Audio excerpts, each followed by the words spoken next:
जिला शिक्षा एवं प्रशिक्षण संस्थान नाहन में डाइट प्रबंधन द्वारा 2 दिवसीय TLM प्रदर्शनी का आयोजन किया गया। इस प्रदर्शनी में DLED छात्रों द्वारा अनेकों विषयों पर TLM पेश किए गए। तो TLM जो है it's based on eight primary level पे कैसी TLMs बननी चाहिए ये DLED ट्रेनीज़ ने बनाया है। जैसे प्राइमरी में जो मेन सब्जेक्ट्स हैं वो है mathematics, English, EVS and Hindi. तो एक हमने सेक्शन बनाया है लैंग्वेज TLMs का, जिसमें हिंदी और अंग्रेज़ी के अंक कैसे सीखें, उनको जोड़ना कैसे लिखें, वाक्य कैसे बनाएं, इस पे वर्किंग मॉडल्स बनाए हैं, मतलब एक्टिविटी बेस्ड। क्योंकि आप अगर 2D या 3D सिर्फ पिक्चर्स बनाते हैं तो बच्चे उसमें इंटरेस्ट नहीं लेते हैं। तो इम्पॉर्टेंट ये था, हमने बच्चों को ये स्पेसिफाई किया कि एक्टिविटी बेस्ड TLMs होने चाहिए जिसमें बच्चे पार्टिसिपेट करें और उसको समझें। वैसे ही हमने EVS के TLMs बनाए हैं। आप देखेंगे कि सभी वर्किंग मॉडल्स हैं। जैसे रेस्पिरेटरी सिस्टम है वो कैसे काम करता है, हमारे फेफड़े कैसे फूलते हैं और कैसे स्क्वीज़ होते हैं, उसमें डायफ्रेम का क्या रोल है, वो हमने बहुत ही सिंपल एक मॉडल बनवाया है बच्चों ने।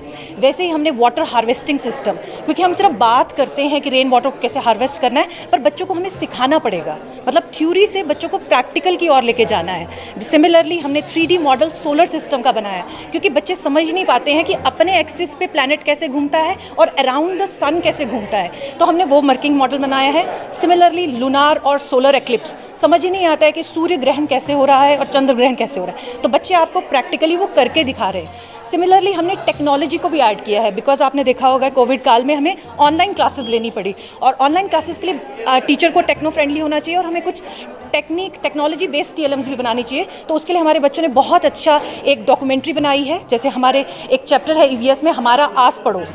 तो अगर बच्चा नाहन में रहता है तो उसको अपने नाहन की इंपॉर्टेंट चीज़ों के बारे में पता होना चाहिए। तो उस पर एक बच्चे ने बहुत अच्छी PPT बनाई है, पावर पॉइंट प्रेजेंटेशन डॉक्यूमेंट्री है वो, और एक बच्चे ने प्रदूषण के ऊपर बहुत अच्छी एक PPT बनाई है। तो हमने बच्चों को टेक्नोलॉजी भी सिखाई है कि TLM हम सिर्फ 3D मॉडल्स नहीं बना सकते, हमें टेक्नोलॉजी को भी इंक्लूड करना है। ये मेरा TLM का जो मॉडल है ये क्विज बोर्ड है। इसमें सर ये है कि बच्चे आसानी से मैथ्स के फॉर्मूले भी सीख सकते हैं और इसमें बच्चों की तर्क शक्ति भी बढ़ेगी। जैसे सर मैंने ये क्विज बोर्ड दिखाया है, तो इसमें यह है कि जहाँ पे मैं इसको टच करूँगा, अगर सही फार्मूला होगा तभी ये बीप करेगा, नहीं ये अदरवाइज ये नहीं करेगा। तो बच्चों को इससे उसकी जो तर्क शक्ति है वो भी बढ़ेगी और एक जो उसके जो मैथ्स का ज्ञान है वो भी उसका धीरे धीरे बढ़ेगा। मेरा नाम लक्षिता कौशिक है और मैं यहाँ पर सेकंड ईयर की प्रशिक्षक हूँ। मैंने अपोजिट वर्ड्स बनाए, बच्चों को पिक्चर्स के थ्रू हम जल्दी समझा सकते हैं, इसलिए मैंने जैसे हैप्पी और सैड का इमोजी बनाया है। बच्चे से देखकर पता चल जाएगा कि हैप्पी क्या होता है और सैड क्या होता है। जैसे स्मॉल और बिग बनाया है, तो स्मॉल का ये और बिग के लिए ये बनाया है। अब डे का बनाया है, नाइट का बनाया है, मतलब पिक्चर्स को देख के बच्चा जितना जल्दी सीख सकता है उतना नहीं सीख पाता अदर एक्टिविटी से। फिर ये बनाया हॉट का, कोल्ड का बनाया है। अब फिर बनाया स्मूथ, रफ, फेट, थीन का बनाया है, ऐसे फ्यू, मेनीज, ऐसे। मैं सूर्य ग्रहण और चंद्र ग्रहण के बारे में बताना चाह रही हूँ। यहाँ पे बच्चों को क्या होता है, बहुत ज़्यादा इमेजिन करने में बहुत ज़्यादा मुश्किल हो जाती है कि क्या चंद्र ग्रहण होता होगा, क्या सूर्य ग्रहण होता होगा। तो मैं आज मॉडल के थ्रू उन्हें बताना चाहूँगी कि किस तरीके से होगा। जैसे कि हमें पता है कि जो हमारा जो चंद्रमा है वो पृथ्वी के चारों ओर चक्कर लगाता है।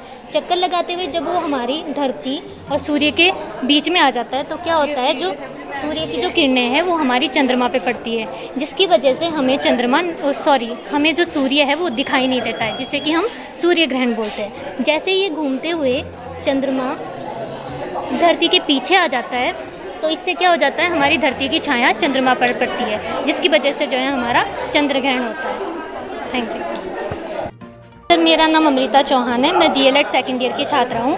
मैं आज सूर्य ग्रहण और चंद्र ग्रहण के बारे में बताना चाह रही हूँ कि किस तरीके से जब हमारा चंद्रमा सूर्य और पृथ्वी के बीच में आ जाता है तो हमारी जो सूर्य की जो छाया है वो हमारी चंद्रमा पर पड़ती है, जिसकी वजह से हमें जो है सूर्य दिखाई नहीं देता है, उसे हम सूर्य ग्रहण बोलते हैं। और जैसे हमारा चंद्रमा पृथ्वी के पीछे छुप जाता है तो हमारी जो सूर्य की किरणें हैं धरती पर पड़ जाती है, जिसकी वजह से चंद्रमा बिल्कुल गायब हो जाता है, हमें दिखाई नहीं देता, तो उसे हम क्या बोलते हैं, चंद्र ग्रहण बोलते हैं। तो आज मैं मॉडल्स के थ्रू दिखाना चाहूँगी बच्चों को।